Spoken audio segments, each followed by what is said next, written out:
Bismillahirrahmanirrahim. Hamdan wa syukran lillah, salatan wa salaman ala Rasulillah wa ala alihi wa ashabihi wa mawalah wa la haula wa la quwata illa billah.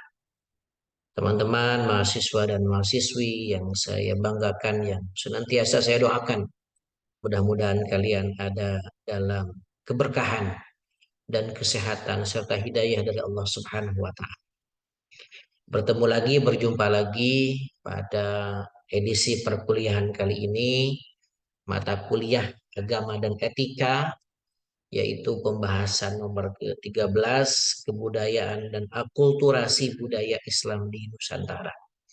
Teman-teman sekalian, para mahasiswa dan mahasiswi dimanapun kalian berada, tentu yang kita ketahui bersama bahwa Indonesia merupakan negara kesatuan Republik Indonesia yang berasaskan Pancasila, yaitu yang memiliki 5 sila, dan sila pertamanya adalah ketuhanan yang Maha Esa.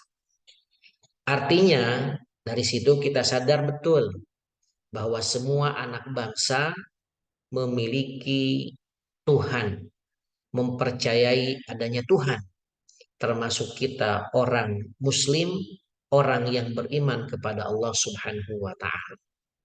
Karena kita makhluk yang biasa, karena kita makhluk yang serba terbatas, maka kita butuh Tuhan.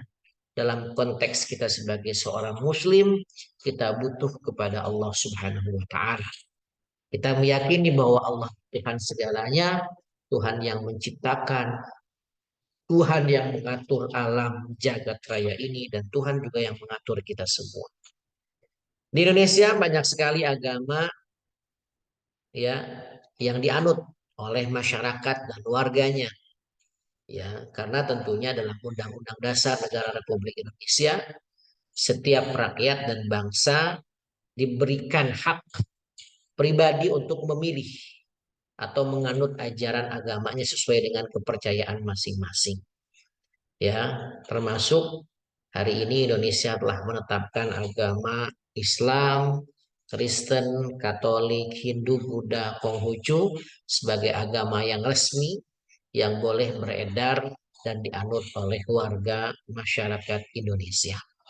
Teman-teman sekalian, sebelum datangnya agama di Indonesia, termasuk di Nusantara ini dengan bahasa lain di Nusantara, masyarakat dahulu yang tinggal di bumi Nusantara ini ya memiliki sebuah aliran kepercayaan yang disebut dengan dinamisme dan animisme. Dinamisme dan animisme. Masyarakat dahulu lebih erat dengan sebuah peraturan adat istiadat leluhur mereka. Ada istilah pamali, ada kesukuan. Dari kesukuan itu ada kepercayaan tertentu, ada kelompok masyarakat, ya. Ada mulai dari suku adat Sunda, suku Batak, suku Madura, ya, termasuk suku Minahasa dan seterusnya. Suku Jawa itu beredar sebelum datangnya agama di Indonesia, termasuk sebelum datangnya agama Islam ke Nusantara, ke Indonesia ini. Lain halnya dengan kita sebagai orang yang beriman kepada Allah Subhanahu wa taala. Ya, walaupun ya jauh sebelum datang agama Islam menyebar di Indonesia, leluhur kita memiliki adat istiadat dan kebiasaan. Ternyata Islam memberikan solusi alternatif yang sempurna agar kehidupan sebagai seorang muslim tetap senantiasa terjaga sesuai yang digariskan oleh Allah Subhanahu wa taala. Dan ini sesuai dengan keterangannya bahwa orang yang muslim itu orang yang selamat, orang yang akan bahagia kalau on track kehidupannya. Ya, ada pedoman hidup yang harus kita pegang dan ini menjadi sumber syariat dalam kita berislam. Ya, ada Al-Quran, ini yang nomor satu, ada sunnah atau hadis Rasulullah, ada ijma dan ada qiyas serta yang lainnya yang menjadi rujukan dalam kita bersyariat, ya, sebagai seorang muslim yang akan dipertanggungjawabkan di hadapan Allah Subhanahu wa taala. Tapi nampaknya dalam proses kehidupan kita, dalam interaksi sosial kita, ada pencampuran-pencampuran yang istilah lain adalah akulturasi.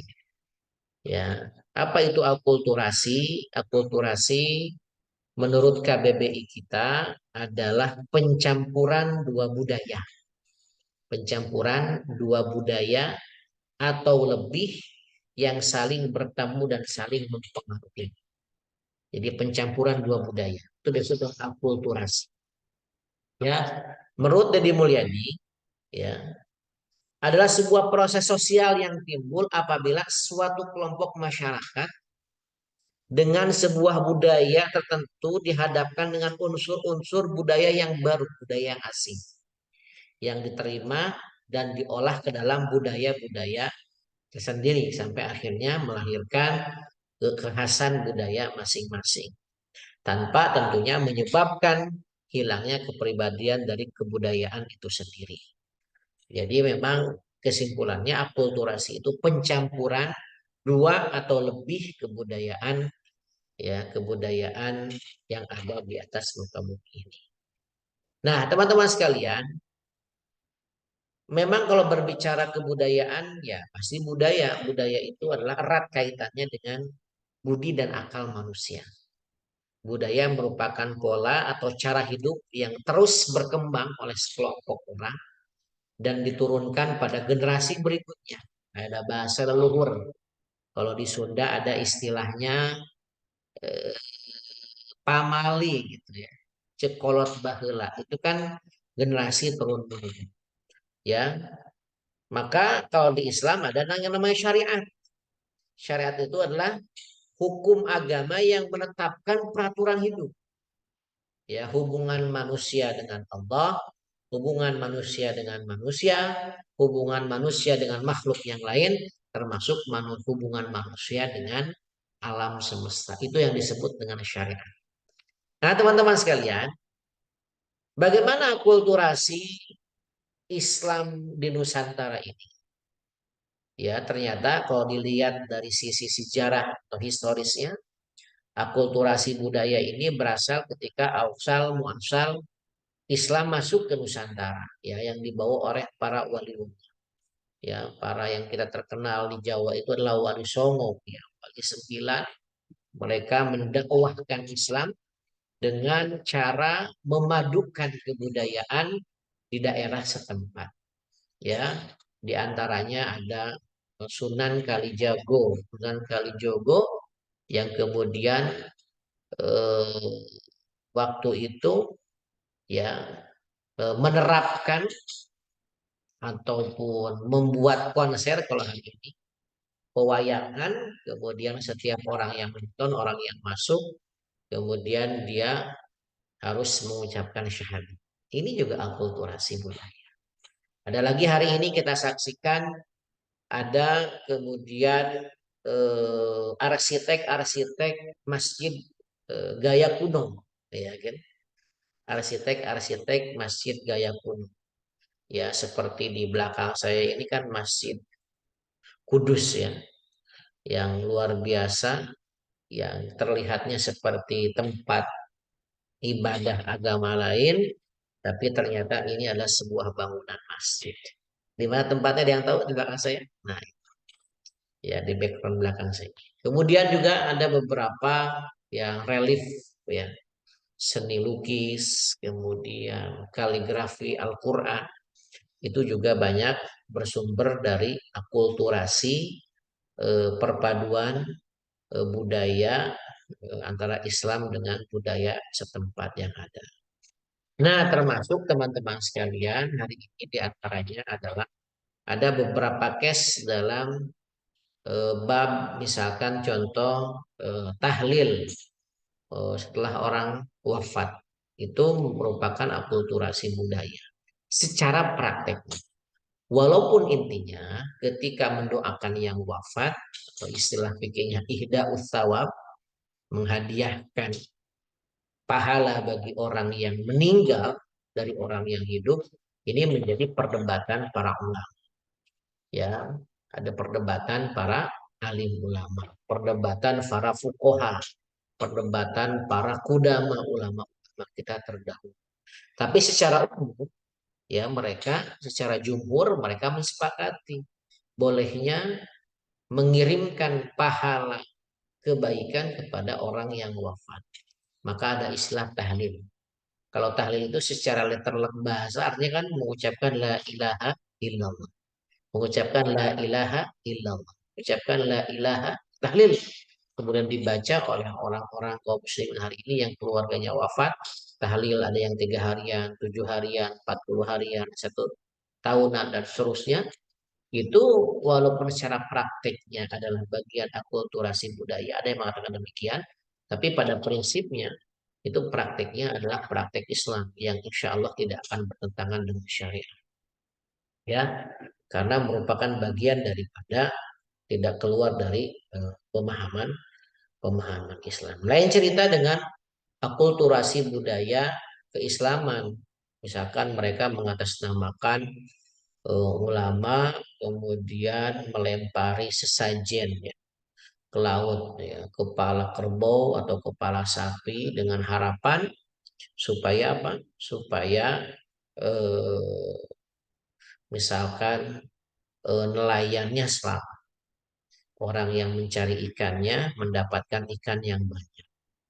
Nah, itu bertentangan tentunya dengan syariat. Karena memang ada dalam sebuah keterangan yang harus menjadikan kita waspada ya, jangan sampai kita menyatakan akulturasi budaya ternyata itu mengandung kemusyrikan yang besar, kemusyrikan yang harus kemudian kita antisipasi. Ada dalam sebuah hadis Rasulullah SAW menegaskan, Inna asdaqal hadisi kitabullah wa ahsanal hadi hadi Muhammad sallallahu alaihi wasallam wa kullu bid'atin dhalalah wa kullu dhalalatin finnar wa syarrul umuri muhdatsatuha wa kullu muhdatsatin bid'ah wa kullu bid'atin dhalalah wa kullu dhalalatin finnar. Ini kata-kata Rasulullah Shallallahu Alaihi Wasallam sebaik-baiknya perkataan adalah perkataan Allah. Yang tadi saya sampaikan di awal, seorang Muslim harus bersyariat kepada Al-Quran. Wa ahsanal hadi hadi Muhammad Shallallahu Alaihi Wasallam, dan sebaik-baiknya petunjuk adalah petunjuk Rasulullah Shallallahu Alaihi Wasallam.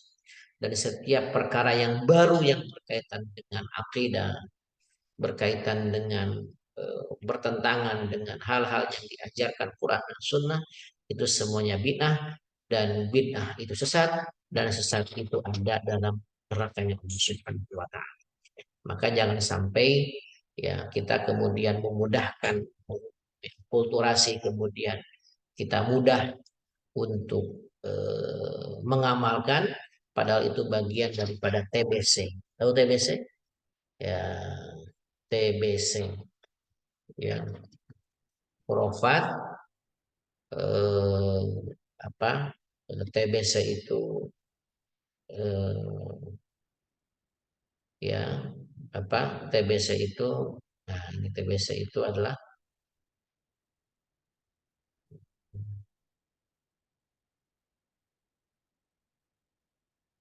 ya sebentar, TBC itu adalah TBC takhayul bid'ah dan khurafat. Takhayul bid'ah dan khurafat. Takhayul mempercayai ya atau khayalan yang datangnya bala musibah terhadap yang dibawa oleh makhluk Allah, seperti percaya kepada jin, kepada hewan dan seterusnya. Sedangkan bid'ah yang tadi yang disebutkan sesuai dengan Rasulullah SAW yang tidak diajarkan pada zaman Rasul para sahabat, kemudian juga khurafat yang mempercayai adanya kisah-kisah yang batil seperti kisah Nyiroro Kidul, leluhur-leluhur kita yang bahasanya adalah memberikan mudarat dan maslahat, itu yang berbahaya TBC. Jadi akulturasi dalam bab akidah jangan sampai melewati TBC tadi, tahoyul bid'ah dan khurafat, sampai kemudian jatuh kemusyrikan kita. Naudzubillahimin min dzalik. Nah, teman-teman sekalian, itu yang saya sampaikan ya terkait dengan pengantar kuliah pada kesempatan ini terkait dengan akulturasi budaya Islam. Ya, mudah-mudahan nanti kita kembangkan dengan diskusi di forum online kita. Mudah-mudahan semakin semangat kalian dalam menuntut ilmu, memperbaharui pemahaman Islam dan sampai kemudian iman kita bertambah di hadapan Allah Subhanahu wa taala. Terima kasih atas segala perhatiannya. Mohon maaf atas segala kekurangan. Assalamualaikum warahmatullahi wabarakatuh.